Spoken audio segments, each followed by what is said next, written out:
Okay, shall we move on to Cam? Yeah, so we've got Cam who is going to talk about his experiences with NZGAP and the add-on environmental management system. G'day everyone. So for those that you don't know me, Cam Ealam, so we've got the hop farm in Spring Grove. So I have gone through an initial process of completing a freshwater farm plan with the NZGAP EMS add-on with the assistance of Greg Dryden and Mike from Fruition. It hasn't been a particularly onerous process really so far, and hours spent on completing the whole process to date has probably been only around 8 hours, with probably somewhere between 5 and 6 hours of assistance from Greg and Mike as well. So equivalent of a couple of days in the office to get through the process.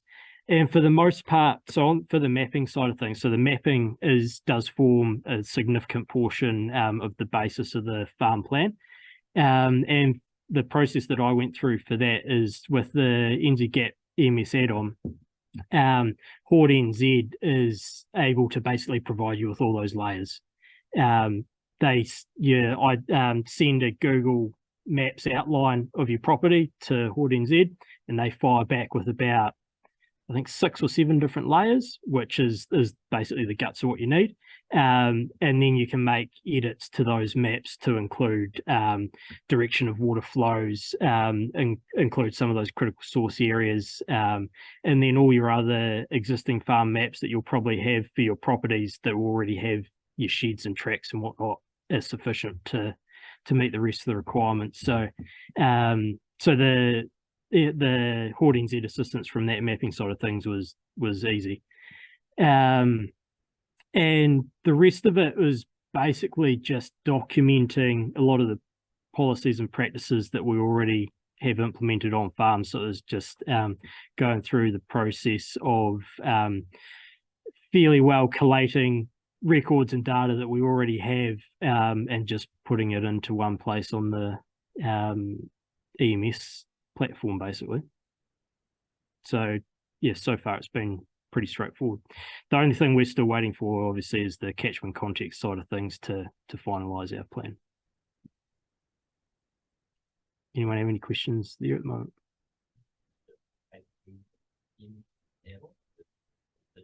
It's PDF, editable PDF.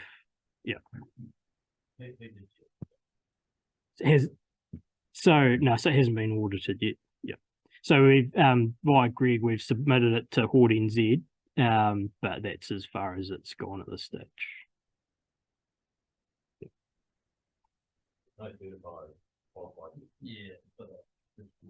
Yeah.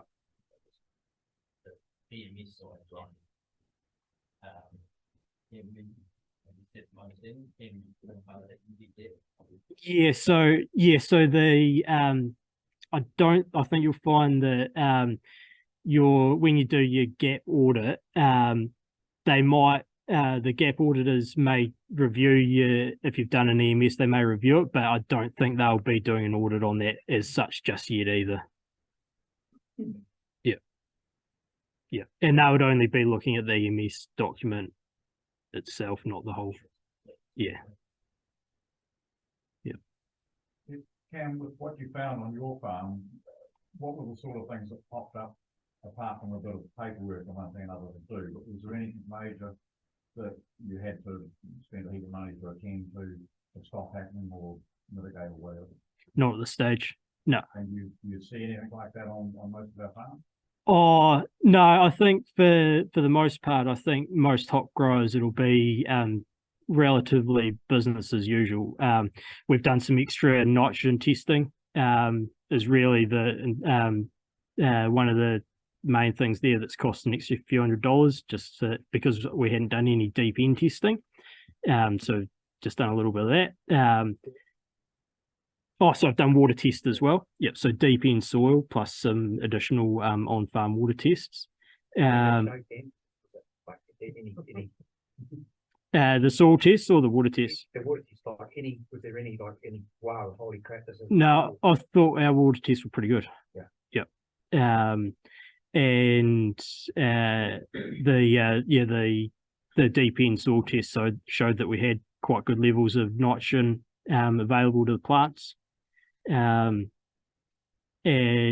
Greg's got we'll be able to talk a bit about that. He's got more results, so he can provide a bit of context to that later if people would like that. So I'm happy to share that. But no, it's just as I say, it's just documenting a lot of the things that we're already doing. Unless you're out there absolutely destroying everything you can in front of you, which I don't think many people would be for the sake of running a good business, then you're fine. Cam, you must be in the Waimea aquifer. Correct. Yep. So I think you're underplaying what the implications might be if you're farming in an aquifer that's got nitrate levels that are really high. Right. There'll be a requirement to bring that down. So, you've done the first thing. I mean, Murphy can put in, but I think that if you're in a catchment that's got issues, then you're going to have to contribute to reducing those issues. Yeah, sure. So the based on the soil tests and the monitoring and the way that we complete our nutrient management on farm, I think the practices that we're doing already we're doing all that we can be to help with So that. what are those? There's timing of your applications, knowing what you're putting on is what you need to put on. The nitrate levels in our water tests I considered quite low on our on-farm bore as well. So, yeah. Dave. Was composting inside scope? Not directly. Compost application is one thing that is covered inside the scope of the EMS. And nutrient budgets, or There's not really such a thing for hops, is there, Greg? no, but they are asking you to Yeah. record applications, to record Yeah. quantities of applications, types of applications, So- methods of applications. So you're doing your annual fertilizer plan, so soil testing an annual fertilizer plan, and then recording when and how and where you're putting it. Martha, question for you. Where do you think the council's got, a lot of this is going to be justification around nutrient use, particularly nitrogen and phosphorus, and water management. What do you think the council's going to say? How are we going to what do they expect us, the guys to do to justify what they're doing? Do you have any idea yet? It's $1 million question, Yeah. I think. There's quite a few questions that we're trying to get our head around in terms of the legislation and what is asked of us as council. So in the Waimea, where we've got really high nitrate levels in the groundwater, but the freshwater regulation is looking for freshwater, the first question is, how do they apply? Secondly, we have to give assurances to the government that we're protecting the primary use of the land and Waimea Plains as the vegetable growing area for the South Island, and yet need the legislation at the same time, so we're not quite sure how that will go. We can only, freshwater farm plans are not going to be the tool in catchments that are over allocated for nutrients. Freshwater farm plans are about identifying the risks on your property, particularly to the catchment context. So for Waimea, I would say, nitrate is the key problem. So what are you doing on your property that where you could make improvements to the nitrate risk? And at this stage, that's all we can ask. If you can't do more than what you know to do. Yeah, but will you be going forward saying, Mr. Grower and Mrs. Grower, can you justify that the application you put on is appropriate, or will you set limits? We have to set limits as per the regulations, but the time frame on the limits is up to the consultation process that the council has yet to do. So it could be that we're saying we have to meet drinking water standards in the year 2100. What that means to have to get worked out, because even if everybody would walk away from the one year plan and plant all the trees, it will probably still take 18 years. So it has to be realistic, but what we have to do is we have to set 10-yearly targets. It's a bit of a problem. So, and that all has to be worked out yet. And I don't have any of that. And the limit would be on a catchment basis as well. The limit would be on a catchment basis as well, not an individual farm basis. Yes, yeah, it's a catchment limit. So that's the problem with being in the place as well, because we've got a massive tech group that hot things up where and you've got a lot of coloration of water and you can out of the plant. Even when you just mentioned you could plant a whole lot of planes and forestry or trees, you still won't work. I believe you're going to utilise hot far better. And so by the sound of it, you're going to try and lump everyone together as a catchment, so therefore you've got differing. No, I'm saying the opposite. Okay. Yeah. So what I'm saying is that there is going to be, we're looking at the total nitrate budget for that catchment and the targets that will have to meet, or the reduction that we have to do as a total in the years to come. What that means individually on the farm will be very individualized, because we can't say, oh, it's easy, everybody just reduce the nitrate input by 20%. Across any land users, across any whatever you're doing, because that's not fair, because some are doing a really good job and some are doing a really bad job. So, if everybody has to reduce 20%, the ones that have already done the very best to reduce it further 20% is going to be a lot harder to the ones that haven't done anything. So it's not going to be a one size fits all. Very cross.